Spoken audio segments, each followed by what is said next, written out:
Urang teh kudu robah ulah anger wae gitu. Lamun ngomongkeun bahwa urang teh loba salah, nya rumasa bahwa jelema teh loba salah. Lamun ngomongkeun urang teh loba dosa, nya pasti bahwa urang teh loba dosa. Tapi di balik loba salah jeung loba dosa, urang berusaha memperbaiki diri urang. Supaya naon? Supaya urang salamet engke di akhirat. Kitu maksudna. Jadi lamun hayang salamet di akhirat, omean saeutik-saeutik kesalahan urang teh. Lamun hayang salamet di akhirat. Ta masalahna pan cik Imam Ghazali deui gitu, bahwa nu masalah teh nya diri urang keneh gitu. Sebab hate urangna teuas, qaswah oge hate urangna paeh. Jadi riweuh lamun hate geus teuas gitu, geus teuas gitu kan, riweuh hese diubaranana.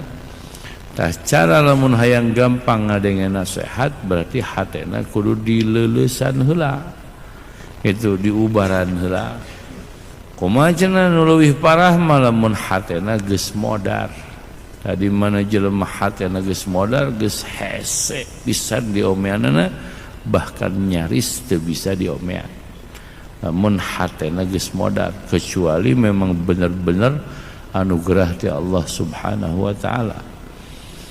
Eta nu hese teh hatena nya gitu. Jadi urang depan masyaallah ti leutik jauh tina ajaran Allah, ti leutik jauh nginget-nginget keagungan Allah. Nu dipikir dengan syahwat jeung syahwat, dunia jeung dunia.